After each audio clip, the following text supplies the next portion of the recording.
idealnya memang tempat wudhu itu berpisah dengan toilet. Mengapa? Karena di dalam tempat wudhu itu kita juga menyertakan ya berbagai macam kalimat-kalimat thayyibah yang mengiringi proses wudhu, baik sebelum ataupun setelah wudhu itu dilangsungkan. Ya, bukankah kita saat berwudu kan mengucapkan bismillahirrahmanirrahim, gitu kan? Sebagai mula kita mengerjakan segala kebaikan dengan dasar yang Nabi sabdakan, kullu amrin tibalin la yubda'u fihi bismillahirrahmanirrahim fahuwa abtar. Dan itu juga sebagai ekspresi ungkapan gambaran atas niat yang kita tujukan dari wudu itu, kita arahkan untuk mendapatkan ridha Allah Subhanahu wa taala. Kemudian juga di akhir wudu kita juga kan berdoa, ya kan, dengan mengucapkan syahadatain, syahadu an la ilaha illallah, syahadu anna muhammadar rasulullah. Kemudian kita mengatakan Allahumma ja'alni minat tawwabin wa ja'alni minal mutatahhirin. Kalau kita mau kemudian tambahkan juga dengan doa wa ja'alni min ibadikas salihin. Nah, sedangkan kalimat-kalimat thayyibah yang berupa permohonan-permohonan doa dalam kebaikan ataupun menyebut asma-asma yang mulia, nah itu kan umumnya tidak diutarakan saat kita berada di dalam toilet. Ya, karena toilet punya sifat tertentu.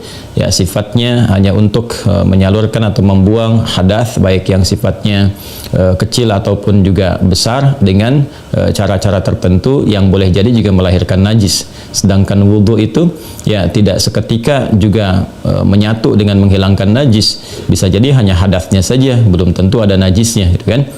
Sedangkan kalimat-kalimat thayyibah sangat tidak disukai diungkapkan dalam keadaan-keadaan kita masuk toilet. Karena itu saat masuk toilet kita kan berdoanya doa memohon perlindungan kepada Allah dari godaan-godaan setan yang berkumpul di tempat-tempat yang buruk, ya, seperti toilet dan semisalnya. Allahumma inni a'udzubika minal khubuthi wal khaba'ith. Nah, kemudian ketika kita keluar, kita kan beristighfar tuh, ghufranak, gitu kan, ghufranak, mohon ampunanmu ya Allah. Nah, ada yang mendetilkan itu, kenapa kita minta ampunan ketika keluar? Karena kita menahan diri dari pengungkapan kalimat thayyibah yang biasanya kita ucapkan di setiap tempat, gitu kan, istighfar, sholawat dan sebagainya. Nah, ketika itu terputus saat masuk toilet, ya seakan-akan ada sifat tawadhu, kita memohon ampunan karena nggak mampu mengungkapkan, karena itu tempat yang tidak pantas, gitu kan, diungkapkan itu di tempat yang tidak sesuai. Maka ketika keluar kita mengatakan ghufranak kalau ada hal-hal yang tidak tepat di dalam dan tidak mampu mengerjakan hal yang biasa kita kerjakan. Itu adab saja, takdib di dalamnya. Karena alasan inilah akan lebih bagus kalau tempat wudhu itu bisa terpisah sendiri dengan toilet, sehingga nanti kesempurnaan hal-hal yang mengiringi bisa dilakukan. Bila pun memang keadaannya tidak memungkinkan dan hanya ada itu, dan bisa didapatkan di dalam berbagai kondisi, ya, Anda ke mall misalnya kan, tidak ada tempat spesifik wudhu, taruhlah itu demikian kondisinya, atau bahkan dalam kondisi tertentu, bahkan saat haji atau umrah yang begitu padat tempat wudhunya misalnya, dan Anda hanya menemukan ada toilet tapi ada keran yang disiapkan terpisah, gitu kan, di dalamnya itu. Nah, ini kondisi-kondisi demikian masih memungkinkan, ya. Jadi kalau ada kondisinya sifatnya tidak terpisah keadaan tempat wudhunya, maka tidak ada masalah ketika Anda berwudhu dalam keadaan juga menyatu tempatnya dengan toilet, karena kaidah juga mengatakan ad-daruratu tubihul mahdharat. Kondisi-kondisi yang mendesak itu, kondisi-kondisi yang tidak biasa itu membolehkan, bahkan yang terlarang pun asalnya diperkenankan.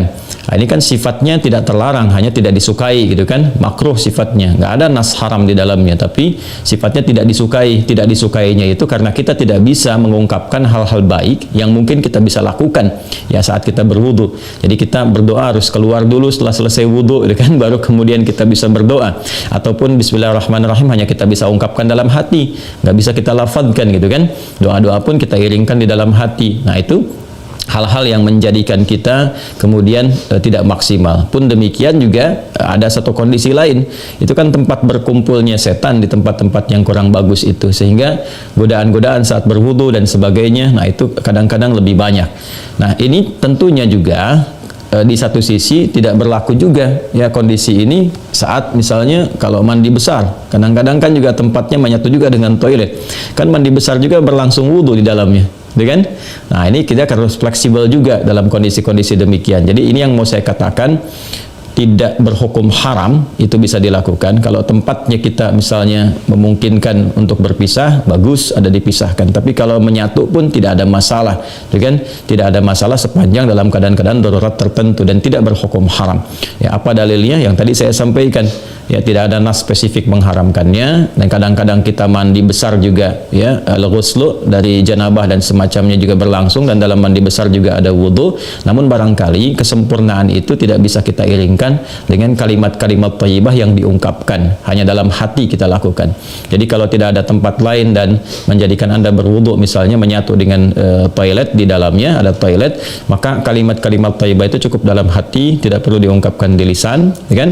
Dan sempurnakan wudu Anda, lalu ketika keluar Anda berdoa sebagai penutup bagian dari wudunya. Demikian kiranya bisa disampaikan. Wallahu taala a'lam bissawab. Dan sebelum saya menutup, ada sesuatu yang sangat menarik ketika Ibnu Abbas radhiyallahu taala anhuma menyampaikan kisah Nabi sallallahu alaihi wasallam, ya, saat beliau berada di kediamannya Sayyidah Maimunah radhiyallahu taala anha, dan malamnya kemudian bangun, ya, bangkit dari tidurnya, duduk dulu menghilangkan bekas ngantuk.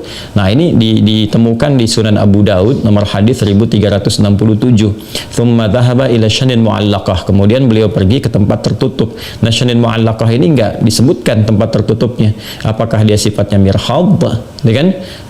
Apakah tempatnya toilet yang menyatu, kamar mandi, ataukah dia tempat wudhu, ya kan? Bidha, misalnya, apakah dia tempat wudhu? Nah, ini yang tidak disebutkan. Keadaannya tempat tertutup saja. Ini memberikan kesan bahwa bisa jadi kalau itu yang dimaksudkan adalah tempat yang tertutup, itu toilet dan semacamnya, jelas, ya, dilakukan dalam bentuk tertutup sehingga tidak tampak aurat dan sebagainya, itu fikih yang lain. Tapi kaitan dengan wudhu juga itu cukup menarik juga.